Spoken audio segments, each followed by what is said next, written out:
ಮಂಗಳೂರಿನ ಹೆಸರಾಂತ ಶಿಕ್ಷಣ ಸಂಸ್ಥೆಯಾದ ಸಂತ ಅಲೋಷಿಯಸ್ ಕಾಲೇಜಿನ ಯುಜಿ ಮತ್ತು ಪಿಜಿ ಬಯೋಟೆಕ್ನಾಲಜಿ ವಿಭಾಗದ ವತಿಯಿಂದ national level inter college science fest Kaimara 2020 ಕಾಲೇಜಿನ ಸಭಾಂಗಣದಲ್ಲಿ ನಡೆಯಿತು. ಕಾರ್ಯಕ್ರಮವನ್ನು ಕಾಸರಗೋಡಿನ ಸೆಂಟ್ರಲ್ ಪ್ಲಾಂಟೇಶನ್ ಕ್ರಾಪ್ಸ್ ರಿಸರ್ಚ್ ಇನ್ಸ್ಟಿಟ್ಯೂಷನ್ಸ್ನ ನಿರ್ದೇಶಕರಾದ ಡಾಕ್ಟರ್ ಅನಿತಾ ಕರುಣ್ ದೀಪ ಬೆಳಗಿಸಿ ಉದ್ಘಾಟಿಸಿ ಮಾತನಾಡಿ, ಕೇಂದ್ರ ಸರ್ಕಾರ ಸ್ಟಾರ್ಟ್ಅಪ್ ಮತ್ತು ಮೇಕ್ ಇನ್ ಇಂಡಿಯಾದಂತಹ ಯೋಜನೆಯ ಮೂಲಕ ತಂತ್ರಜ್ಞಾನಕ್ಕೆ ಉತ್ತೇಜನ ನೀಡುತ್ತಿದೆ. ಹಿಂದೆಯೆಲ್ಲ ಎಲ್ಲ ಇನ್ಸ್ಟಿಟ್ಯೂಷನ್ ಮತ್ತು ರಿಸರ್ಚ್ ಸೆಂಟರ್ಗಳು ಕೇವಲ ಪೇಪರ್ ಪಬ್ಲಿಷ್ ಮಾತ್ರ ಮಾಡುತ್ತಿದ್ದವು. ಆದರೆ ಈಗ ಸಮಾಜಕ್ಕೆ ಉಪಯೋಗವಾಗುವಂತಹ ಟೆಕ್ನಾಲಜಿಯ ಬೆಳವಣಿಗೆಯ ಬಗ್ಗೆ ಕೂಡ ಗಮನ ಹರಿಸುತ್ತಿದೆ ಎಂದು ಹೇಳಿದ್ರು.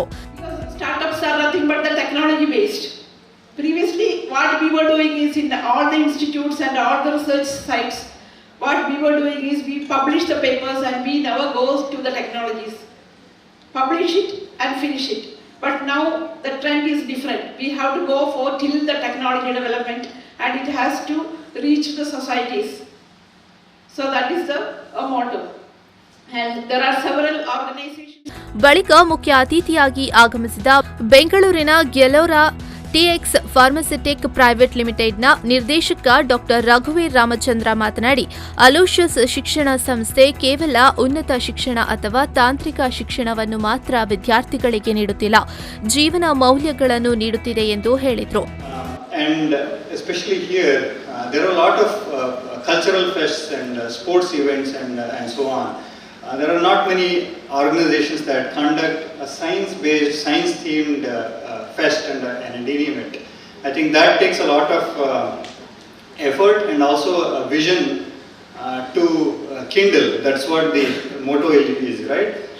Rekindle, enkindle is the motto. So I think that vision, ಬಳಿಕ ಸಂತ ಅಲೋಷಿಯಸ್ ಕಾಲೇಜಿನ ಪ್ರಾಂಶುಪಾಲರಾದ reverend father doctor Praveen ಮಾರ್ಟಿಸ್ SJ ಮಾತನಾಡಿ, ವಿದ್ಯಾರ್ಥಿಗಳಲ್ಲಿ ತಂತ್ರಜ್ಞಾನದ ಕುರಿತು ಆಸಕ್ತಿಯನ್ನ ಮೂಡಿಸುವ ನಿಟ್ಟಿನಲ್ಲಿ ಕೈಮರಾ 2020 ಆಯೋಜಿಸಿದ್ದೇವೆ. ವಿದ್ಯಾರ್ಥಿಗಳಾದ ನಿಮ್ಮಲ್ಲಿ ತಾಳ್ಮೆ ಅಗತ್ಯ. ತಾಳ್ಮೆಯಿಂದ ಕಾರ್ಯನಿರ್ವಹಿಸಿದಾಗ ಮಾತ್ರ ನೀವು ಯಶಸ್ವಿಯಾಗಲು ಸಾಧ್ಯ ಎಂದು ಹೇಳಿದರು.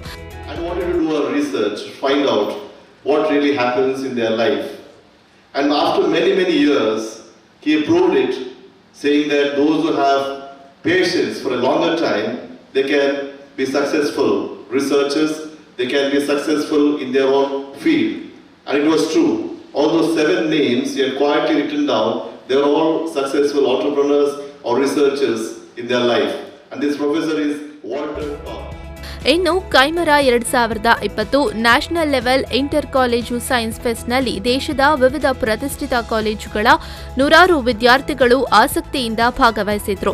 ಈ ಸಂದರ್ಭ ಯುಜಿ ಬಯೋಟೆಕ್ನಾಲಜಿ ವಿಭಾಗದ ಮುಖ್ಯಸ್ಥರಾದ doctor Santosh Wilson Goveas, PG biotechnology ವಿಭಾಗದ ಮುಖ್ಯಸ್ಥರಾದ ಡಾಕ್ಟರ್ ಶ್ರೀಲಲಿತಾ ಸುವರ್ಣ ಜೆ, ಕಾರ್ಯಕ್ರಮ ಸಂಯೋಜಕರಾದ ಶ್ರೀಜೇಶ್ ಪಿಜಿ ಮತ್ತಿತರರು ಉಪಸ್ಥಿತರಿದ್ದರು. ಪವನ್ ಕಾಚಿಮಡ್ಕ, ವಿ4 ನ್ಯೂಸ್ 24/7 ಮಂಗಳೂರು.